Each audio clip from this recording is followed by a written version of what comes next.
जैसे बड़े क्षेत्र पर जहाँ लोगों एवं संस्कृतियों में इतनी विविधताएं हों, शासन कर पाना अत्यंत ही कठिन कार्य था। अपने से पिछले शासकों के विपरीत मुगलों ने एक साम्राज्य की स्थापना की और वो कार्य पूरा किया जो अब तक केवल छोटी अवधियों के लिए ही संभव माना जाता था। 16वीं सदी के उत्तरार्ध से इन्होंने दिल्ली और आगरा से अपने राज्य का विस्तार शुरू किया और 17वीं शताब्दी में लगभग संपूर्ण महाद्वीप पर अधिकार प्राप्त कर लिया। उन्होंने प्रशासन के ढांचे तथा शासन संबंधी जो विचार लागू किए वे उनके राज्य के पतन के बाद भी टिके रहे। ये एक ऐसी राजनीतिक धरोहर थी जिसके प्रभाव से उपमहाद्वीप में उनके पश्चात आने वाले शासक भी अपने को अछूता न रख सके। आज भारत के प्रधानमंत्री स्वतंत्रता दिवस पर मुगल शासकों के निवास स्थान दिल्ली के लाल किले की प्राचीर से राष्ट्र को संबोधित करते हैं। मुगल कौन थे? दरअसल मुगल दो शासकों के वंशज थे। माता की ओर से वे मंगोल शासक चंगेज खान से संबंध रखते थे, जो चीन और मध्य एशिया के कुछ भागों पर राज किया करता था। पिता की ओर से वे ईरान, इराक व वर्तमान तुर्की के शासक तैमूर के वंशज थे, जिसकी मृत्यु 1404 में हुई थी। परंतु मुगल अपने को मुगल या मंगोल कहलवाना पसंद नहीं करते थे। ऐसा इसलिए था क्योंकि चंगेज खान से जुड़ी स्मृतियां सैकड़ों व्यक्तियों के नरसंहार से संबंधित थी। यही स्मृतियां मुगलों के प्रतियोगियों उज़्बेकों से भी संबंधित थी। दूसरी तरफ मुगल तैमूर के वंशज होने पर गर्व का अनुभव करते थे, ज्यादा इसलिए क्योंकि उनके इस पूर्वज ने 1398 में दिल्ली पर कब्जा कर लिया था। मुगल सैन्य अभियान।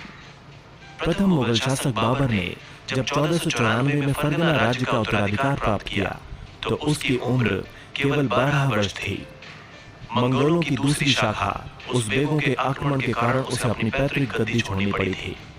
अनेक वर्षों तक भटकने के बाद उसने 1504 में काबुल पर कब्जा कर लिया। उसने 1526 में दिल्ली के सुल्तान इब्राहिम लोदी को पानीपत में हराया और दिल्ली तथा आगरा को अपने कब्जे में ले लिया। मुगलों के सम्राट और उनसे जुड़ी प्रमुख घटनाएं। बाबर 1526 से 1530। बाबर ने 1526 में पानीपत के मैदान में इब्राहिम लोदी एवं उसके अफगान समर्थकों को हराया था। 1527 में खानवा में राणा सांगा राजपूत राजाओं और उनके समर्थकों को हराया। इसके बाद बाबर ने 1528 में चंदेरी में राजपूतों को हराया। अपनी मृत्यु से पहले दिल्ली और आगरा में मुगल नियंत्रण स्थापित किया।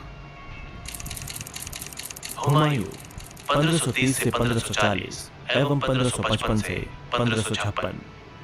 हुमायूं ने अपने पिता की वसीयत के अनुसार जायदाद का बंटवारा किया था। प्रत्येक भाई को एक एक प्रांत मिला। उसके भाई मिर्जा कामरान की महत्वाकांक्षाओं के कारण हुमायूं अपने अफगान प्रतिद्वंदियों के सामने फीका पड़ गया। शेर खान ने उसे 2 बार हराया, 1539 में चौसा में और 1540 में कन्नौज में।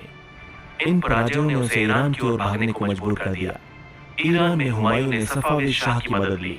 उसने 1555 में दिल्ली पर पुनः कब्जा कर लिया, परंतु अगले ही साल एक इमारत में एक दुर्घटना के दौरान उसकी मृत्यु हो गई। अकबर 1556 से 1605 तक। 13 वर्ष की छोटी सी आयु में ही अकबर सम्राट बन गया था। उसके शासनकाल को 3 अवधियों में बांटा जा सकता है। नंबर 1, 1556 से 1570 के बीच अकबर अपने संरक्षक बैरम खान और अपने घरेलू कर्मचारियों से स्वतंत्र हो गया था।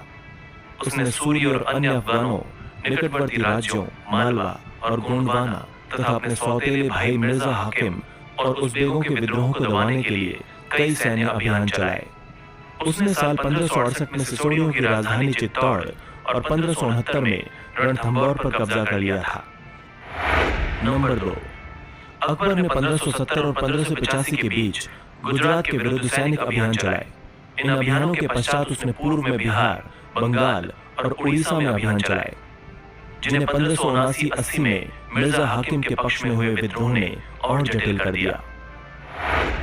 नंबर 3, 1585 से 1605 के बीच अकबर के साम्राज्य का विस्तार हुआ। उत्तर पश्चिम में अभियान चलाए गए। अकबर ने सफाविदों को हराकर कांधार पर कब्जा कर लिया और कश्मीर को भी जोड़ लिया। मिर्जा हाकिम की मृत्यु के पश्चात काबुल को भी उसने अपने राज्य में मिला लिया था। दक्कन के अभियानों की शुरुआत हुई और बरार, खानदेश और अहमदनगर के कुछ हिस्सों को भी उसने अपने राज्य में मिला लिया था। अपने शासन के अंतिम वर्षों में अकबर की सत्ता राजकुमार सलीम के विद्रोहों के कारण लड़खड़ा गई थी। यही सलीम आगे चलकर सम्राट जहांगीर कहलाया। जहांगीर 1605 से 1627। जहांगीर ने अकबर के सैन्य अभियानों को आगे बढ़ाया। मेवाड़ के सिसोदिया शासक अमर सिंह ने मुगलों की सेवा स्वीकार की। इसके बाद सिखों, अहोमों और अहमदनगर के खिलाफ अभियान चलाए गए, जो पूरी तरह सफल नहीं हुए। जहांगीर के शासन के अंतिम वर्षों में राजकुमार खुर्रम ने उनके खिलाफ विद्रोह कर दिया था। यही राजकुमार खुर्रम आगे चलकर शाहजहां के नाम से प्रसिद्ध हुए। जहांगीर की पत्नी नूरजहां ने शाहजहां को हाशिए पर धकेलने के प्रयास किए, जो असफल रहे। शाहजहां 1627 से 1658। दक्कन में शाहजहां के अभियान जारी रहे। एक अफगानी रईस खान जहां लोदी ने शाहजहां का विरोध किया और वो पराजित हुआ। अभियान चलाए गए जिसमें बुंदेलों की हार हुई और ओरछा पर कब्जा कर लिया गया। उत्तर पश्चिम में बल्ख पर कब्जा करने के लिए उज़्बेकों के विरुद्ध अभियान चलाए गए, जो असफल रहे। परिणाम स्वरूप कांधार सफाविदों के हाथ में चला गया। 1632 में अंततः अहमदनगर को मुगलों के राज्य में मिला लिया गया और बीजापुर की सेनाओं ने सुलह के लिए निवेदन किया। 1657-58 में शाहजहां के पुत्रों के बीच उत्तराधिकार को लेकर झगड़ा शुरू हो गया। इसमें औरंगजेब की विजय हुई और दारा शिकोह समेत उसके 3 भाइयों को मौत के घाट उतार दिया गया। शाहजहां को उसकी बाकी की जिंदगी के लिए आगरे के किले में कैद कर दिया गया। औरंगजेब 1658 से 1707। 1663 में उत्तर पूर्व में अहोमों की पराजय हुई, परंतु उन्होंने 1680 में दोबारा विद्रोह किया। उत्तर पश्चिम में यूसुफ जई और सिखों के विरुद्ध अभियानों को अस्थायी सफलता मिली। मारवाड़ के राठौर राजपूतों ने मुगलों के खिलाफ विद्रोह किया था। इसका कारण था उनकी आंतरिक राजनीति और उत्तराधिकार के मसलों में मुगलों का हस्तक्षेप। मराठा सरदार शिवाजी के विरुद्ध औरंगजेब ने कई अभियान चलाए, जिसमें वो सफल भी हुआ, परंतु औरंगजेब ने शिवाजी का अपमान किया और शिवाजी आगरा स्थित मुगल कैदखाने से भाग निकले। उन्होंने अपने को स्वतंत्र शासक घोषित करने के पश्चात मुगलों के खिलाफ पुनः अभियान चलाए। आगे चलकर राजकुमार अकबर ने औरंगजेब के विरुद्ध विद्रोह किया, जिसमें उसे मराठों और दक्कन की सल्तनत का सहयोग मिला। अंततः वो ईरान के सफाविद की ओर भाग गया। अकबर के विद्रोह के पश्चात औरंगजेब ने दक्कन के शासकों के विरुद्ध सेनाएं भेजी। 1685 में बीजापुर और 1687 में गोलकुंडा को मुगलों ने अपने राज्य में मिला लिया।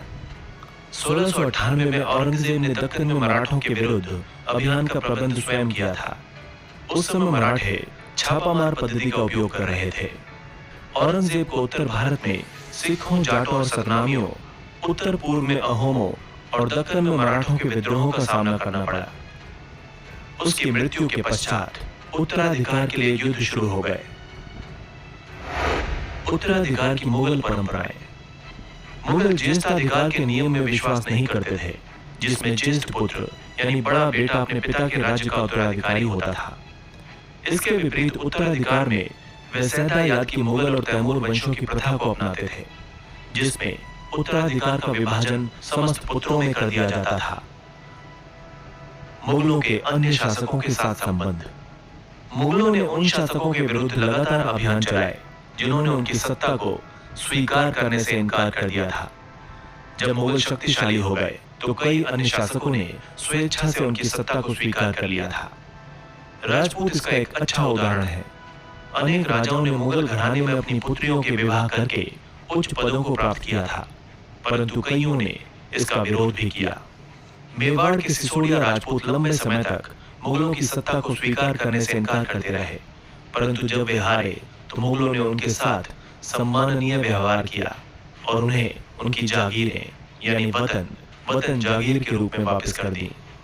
पराजित करने परंतु अपमानित न करने के बीच सावधानी से बनाए गए संतुलन की वजह से मुगल भारत के अनेक शासकों और सरदारों पर अपना प्रभाव बढ़ा पाए थे, परंतु इस संतुलन को हमेशा बरकरार रखना कठिन था। मनसबदार और जागीरदार। जैसे जैसे साम्राज्य में विभिन्न क्षेत्र सम्मिलित होते गए, वैसे वैसे मुगलों ने तरह तरह के सामाजिक समूह के सदस्यों को प्रशासन में नियुक्त करना शुरू कर दिया। शुरू शुरू में ज्यादातर सरदार तुर्की या तुरानी थे, लेकिन अब इस छोटे समूह के साथ साथ उन्होंने